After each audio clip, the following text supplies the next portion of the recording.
नमस्कार दोस्तों, मैं हूं जयवीर और आप देख रहे हैं हिंदशेफ का यूट्यूब चैनल। इस वीडियो में बात करेंगे नाइट्रोजन आइसक्रीम के बारे में कि नाइट्रोजन आइसक्रीम इतनी टेस्टी क्यों होती है, क्या इसकी खास बात है कि हमें इतनी स्वाद लगती है, इतनी क्रीमी लगती है, इसकी क्रीमीनेस का क्या राज है।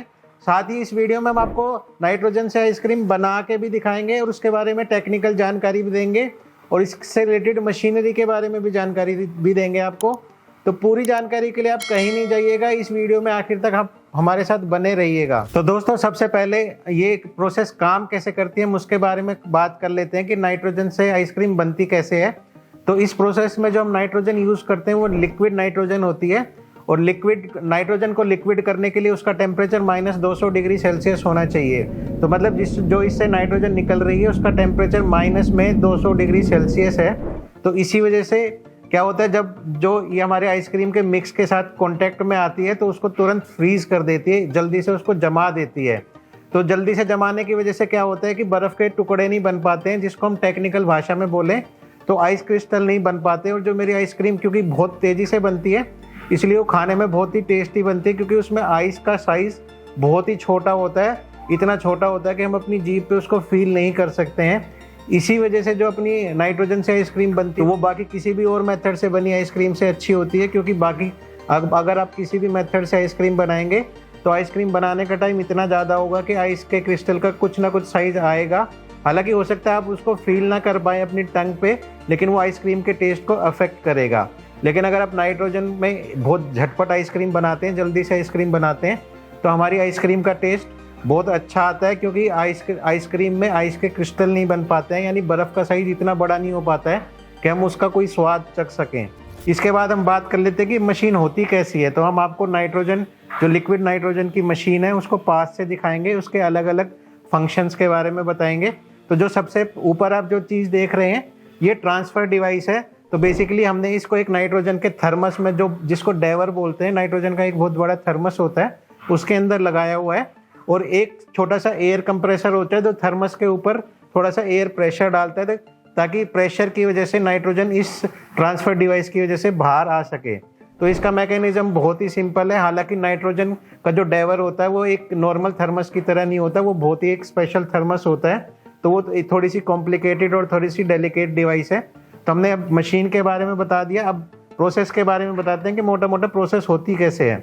तो प्रोसेस आप दो तरह से कर सकते हैं कि आपको पहले अपना जो बेस है जिससे आपने आइसक्रीम बनानी है वो अपने किसी बर्तन में या किसी मिक्सर में डालना है। जैसे इस मशीन के साथ आप प्लानेटरी मिक्सर का भी इस्तेमाल कर सकते हैं। तो जो अपना आइसक्रीम का बेस है हमें अपने बर्तन में या अपने प्लानेटरी मिक्सर में ले लेना है। उसके बाद हमें नाइट्रोजन डालनी है और साथ में हमने इसको हिलाना है। या अगर आप प्लानेटरी मिक्सर का यूज़ कर रहे हैं तो आपको प्लानेटरी मिक्सर को ऑन रखना है और ऑन रखते हुए आपको नाइट्रोजन पोर करनी है। तो इस प्रोसेस से होगा क्या कि जो मेरी जो आइसक्रीम है वो झटपट फ्रीज हो जाएगी और उसमें कोई आइस क्रिस्टल नहीं आएगा। वहीं जब मेरी नाइट्रोजन एवेपोरेट होगी तो थोड़ी सी नाइट्रोजन मेरी आइसक्रीम में भी बच जाएगी एयर फॉर्म में, जिससे वो उसको थोड़ा सा ओवररन देगी, यानी आइसक्रीम में ओवररन भी आएगा और आइसक्रीम में क्रीमीनेस भी आएगी और आइसक्रीम में आइस क्रिस्टल आने का बिल्कुल चांस नहीं है अगर आप इसको बहुत झटपट, बहुत तेज़ी से हिला के और बहुत तेज़ी से नाइट्रोजन डाल के बनाते हैं। तो आइए हम आपको ये प्रोसेस दिखाते भी हैं। तो दोस्तों, जैसे मैंने आपको दो मेथड बताया कि आप एक बर्तन में भी नाइट्रोजन से आइसक्रीम बना सकते हैं, आप प्लानेटरी मिक्सर का भी यूज़ कर सकते हैं। तो मैं आपको एक बर्तन से आइसक्रीम बना के दिखाऊंगा और मैं बहुत ही सिंपल इंग्रेडिएंट इस आइसक्रीम में डालूंगा। जैसे मैंने ये फुल क्रीम मिल्क लिया है और मैं 250 ml मिल्क यूज़ करूँगा और मैंने शुगर यूज़ करी है लगभग 40 ग्राम शुगर, जो कि आमतौर पर 250 ml आइसक्रीम के यानी 300 ml आइसक्रीम के अंदर होती है। और साथ में मैं यूज़ करूँगा बनाना। तो इस बनाना से हम ये आइसक्रीम बनाएंगे। आमतौर पर आइसक्रीम में इसके अलावा भी बहुत सारे इंग्रेडिएंट होते हैं, जैसे कि स्टेबलाइज़र और एमल्सिफायर्स। लेकिन नाइट्रोजन में क्योंकि आइसक्रीम इतनी तेज़ी से बनती है कि आपको बनाने के लिए उनकी ज़रूरत नहीं है। हालांकि आइसक्रीम तेज़ी से पिघलेगी अगर आप इसमें स्टेबलाइज़र नहीं डालेंगे, क्योंकि कुछ स्टेबलाइज़र आइसक्रीम को थाम के रखते हैं और उसके पिघलने का टाइम कम कर देते हैं। हालांकि नाइट्रोजन से आप अगर लाइव आइसक्रीम सर्व कर रहे हैं तो आप बिना किसी प्रीमिक्स के, बिना किसी स्टेबलाइज़र से, बिना किसी एमल्सिफायर से अपनी आइसक्रीम बना सकते हैं और ये आपको खाने में और टेस्टी होगी, क्योंकि जो मेरे स्टेबलाइज़र होते हैं वो बेसिकली गम्स होते हैं, अलग अलग तरह के गम यूज होते हैं, जैसे कि गोर गम, और वो खाने में कुछ ना कुछ उनका आफ्टर स्वाद होता है, यानी खाने के बाद कुछ ना कुछ स्वाद जीभ पे रह जाता है। जैसे कि अगर हम गोर गम की बात करें जो आमतौर पे आइसक्रीम में यूज होता है, वो खाने में कड़वा होता है। तो इस वाली मशीन से, इस वाली प्रोसेस से आप बहुत कम क्वांटिटी में स्टेबलाइजर और इमल्सीफायर डाल के आइसक्रीम बना सकते हैं। और अगर आप लाइव बना रहे हैं तो आप ट्राई कर सकते हैं कि बिना स्टेबलाइजर, बिना इमल्सीफायर या बिना किसी प्रीमिक्स यूज करके भी आप ट्राई कर सकते हैं बनाने का। हालांकि वैसी आइसक्रीम बनने में तो सही होगी, खाने में भी सही होगी, लेकिन उसका पिघलने का समय थोड़ा सा तेज हो जाएगा, यानी थोड़ी जल्दी पिघल जाएगी और थोड़ी सी माउथ फील हल्की लगेगी, क्योंकि स्टेबलाइजर का काम थोड़ी सी माउथ फील देना भी होता है। हालांकि और किसी प्रोसेस से आप बिना स्टेबलाइजर और बिना इमल्सीफायर से इस तरह की आइसक्रीम नहीं बना पाएंगे।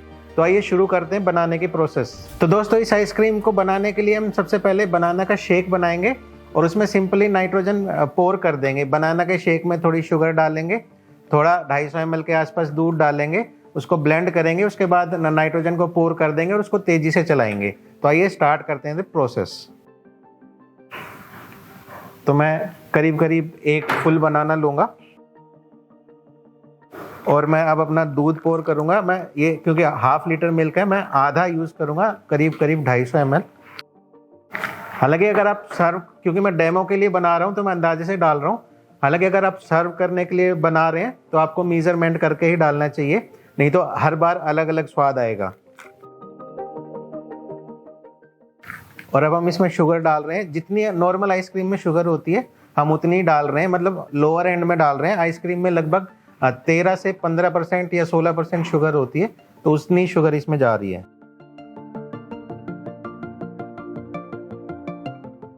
तो हम बनाना के शेक को बनाने के लिए इसको ब्लेंड कर लेते हैं।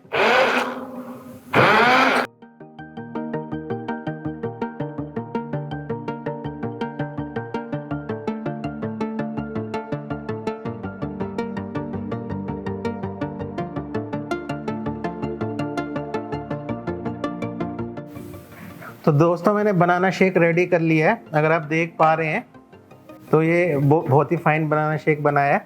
और अब हम इसमें नाइट्रोजन पोर करेंगे, क्योंकि 250 ml बहुत बड़ी क्वांटिटी है, तो हम इसमें थोड़ी सी क्वांटिटी कम यूज़ करके नाइट्रोजन पोर करेंगे, ताकि मैं अच्छे से आपको डेमो दे पाऊँ। अगर आप बड़े सेटअप में बना रहे हैं या एक साथ, जैसे आप केटरिंग का काम कर रहे हैं, एक साथ बहुत सारे लोगों को सर्व कर रहे हैं, तो आप इतनी नाइट्रोजन, मतलब इतनी आइसक्रीम एक बार में या इससे ज़्यादा भी आइसक्रीम एक बार में बना के बहुत सारे लोगों को एक साथ ही सर्व कर सकते हैं। क्योंकि ये जो नाइट्रोजन आइसक्रीम है ये केटरिंग में बहुत ही ज़्यादा फेमस है। तो जो लोग अपने केटरिंग करने वाले भाई हैं वो क्या करते हैं, एक साथ ½ लीटर आइसक्रीम बना लेते हैं और एक बार में कम से कम 15-20 लोगों को सर्व कर देते हैं। तो हम क्योंकि डेमो दे रहे हैं तो हम लगभग 125 ग्राम ही आइसक्रीम बनाएंगे। तो जो मेरे बनाना शेक को मैं एक छोटे कंटेनर में पोर करूँगा और फिर उससे आइसक्रीम बनाऊँगा।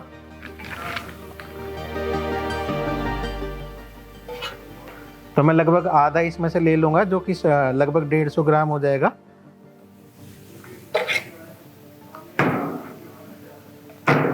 और अब मेरे को क्या करना है, इसके अंदर नाइट्रोजन पोर करनी है और इसको तेज़ी से चलाना है, ताकि नाइट्रोजन पूरे माल को एक साथ ठंडा करे और जल्दी से ठंडा करे। जितनी तेज़ी से मैं ये प्रोसेस करूँगा आइसक्रीम उतनी अच्छी से बनेगी।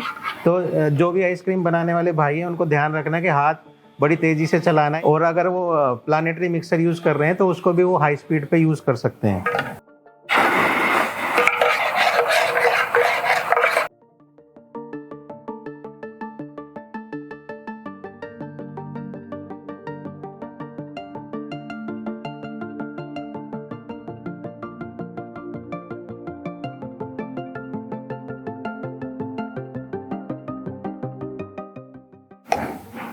तो दोस्तों, हम आपको टेक्सचर दिखाते हैं। अगर आप किसी और प्रोसेस से खाली दूध और बनाना से आइसक्रीम बनाते तो बिल्कुल पत्थर बन जाती, बिल्कुल बर्फ़ का टुकड़ा हो जाता। लेकिन क्योंकि हमने नाइट्रोजन से आइसक्रीम बनाई है तो ये आइसक्रीम अभी भी खाने लायक है, हल्की है, मतलब इसमें ओवररन भी है, इसमें थोड़ी सी हवा भी आ गई है और ये खाने में बिल्कुल ठीक ठाक है। हालांकि क्योंकि हमने इसको बिना किसी स्टेबलाइजर और एमल्सीफायर के बनाया है तो ये बहुत जल्दी से पिघल जाएगी। तो अगर आप इस तरह से आइसक्रीम बनाते हैं तो आप अपने स्टेबलाइजर की मात्रा आधी कर सकते हैं और आप बहुत ही अच्छे टेस्ट के आइसक्रीम अपने कस्टमर को दे सकते हैं।